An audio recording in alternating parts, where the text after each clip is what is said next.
Eu acho que António Costa disse uma frase muito importante naquele debate, e já lá vou, mas antes disso deixem-me tentar enquadrar aqui teoricamente esta questão, usar umas palavrinhas que vocês não gostam, mas eu acho que são necessárias para a gente entender o que é que se passa. Excel? A ciência política, digamos, mainstream, que estuda a estabilidade destes regimes, interessa-se muito justamente pela estabilidade, não é? O marxismo interessa-se pela transformação. A ciência política, que é maioritária nas nossas universidades, interessa-se pela estabilidade. Bom, uma das coisas que é das mais estudadas é a contradição do regime liberal parlamentar, porque é um regime de sufrágio universal, todos votamos, e de domínio de uma classe social que tem o controle económico da sociedade. E, portanto, como é que se equilibra num regime político, em democracia, bem entendido, a democracia liberal, este sistema? Bom, equilibra-se, segundo essa ciência política, através de um sistema de checks and balances, claro. Portanto, a ideia de caírem alguns secretários de Estado e ministros não é um problema, desde que o regime e até o próprio governo se mantenha intacto. Portanto, há, digamos assim, uma elasticidade dos próprios sistemas políticos para lidarem com casos suspeitos disto ou daquilo, ou seja o que for, até com lutas fracionais de poder dentro destes partidos, que elas existem. Existem, claro. E depois há, naturalmente, digamos assim, a criação de uma base social de votantes que tem que ser minimamente ampla para manter o regime estável. Ou seja, isso é feito sobretudo através de uma devolução desse domínio económico sobre toda a sociedade de uma minoria. Ou seja, há uma parte do lucro, que é de uma minoria, que é devolvida à sociedade na forma de, normalmente, serviços públicos.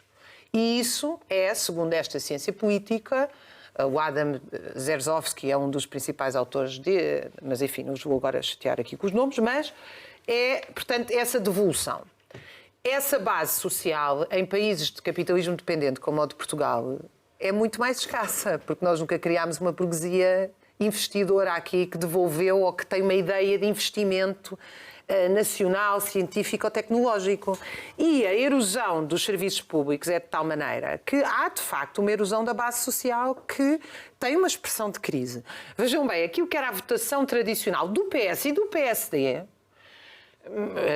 médicos, quadros liberais, professores de carreira, etc. Essa gente toda hoje não só tem que mandar os filhos emigrar, porque esses então jamais encontram lugar aqui, fazer seja o que for, a não ser mudar camas num hotel, como eles próprios não conseguem arrendar uma casa. Uma casa hoje, no Concelho de Oeiras, um T3, está arrendado por 2.000 euros por mês. E, portanto, nós já vamos falar disso, mas quer dizer, estas pessoas não conseguem uma urgência. Nós estamos a viver a situação mais patética e vergonhosa possível, que é depois de uma pandemia em que se pediu tudo aos profissionais de saúde, se anuncia que em determinados dias as grávidas não podem parir e que uma urgência, em Santa Maria leva 10, 12 horas, nas enfermarias estão a trabalhar aparentemente com metade dos médicos. Já nem estou a falar das urgências. É isso que explica a degradação do governo? Bem, há uma degradação, há uma completa degradação dos serviços públicos em Portugal, que já vem desde a Troika, passou para a Geringonça e continua agora, aquilo que eu acho que é aquilo que o Joaquim disse de ausência de reformas. Todos os dias se anunciam reformas. As reformas não existem e as coisas estão a colapsar à nossa frente. Portanto, não é? Nós nem precisamos que nos entrem pela casa. Falem com os vossos amigos quantos deles é que foram despejados da casa no último mês. Quantos de vocês é que tentaram ir ao médico de família? Eu estou a tentar contactar com o meu médico de família há 2 meses, descobri agora que afinal já não há. Mas também ninguém me responde sequer, né? Com telefonemas então já nem fazer. Portanto, depois vai-se que é ao setor privado, mas qual é a resposta do setor privado a estas questões? É absolutamente mínima e também é preciso capacidade para pagar o setor privado. Bem, isto para dizer que esta ausência de uma burguesia capaz, vou chamar-lhe empresários, elites, burguesia é um conceito sociológico muito melhor, mas mais preciso, de investir, também cria uma elite política medíocre. Não é? Por isso é que é aquele síndrome essa de Queiroz eterna em Portugal, de que nós temos uma data de políticos medíocres. Porque a verdade é que temos mesmo. Quer dizer, há aqui um problema de ausência de lideranças, de ausência de dirigentes capazes, que se nota, quanto a mim, nesta questão. É raríssimo. Tu falas do Costa e Silva e muita gente fala, porque a pessoa até pensa assim, não é por ele não ser de funcionário público. Há muitos funcionários públicos excelentes. é que é raríssimo alguém com conhecimentos técnicos desenvolvidos querer ir para a política. Certo. E eu não concordo com o Costa e Silva, mas pronto, é uma pessoa que tem reconhecidos méritos, não sei o quê. O que é que acontece? Acontece que a esmagadora maioria das pessoas que aceitam ir para cargos em Portugal, quanto a mim há muito tempo, não é especialista em nada a não ser em comunicação.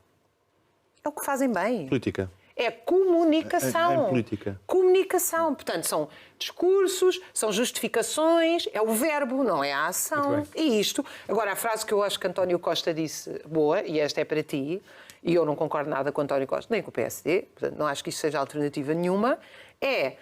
E o PSD quer vir para cá e vai fazer melhor?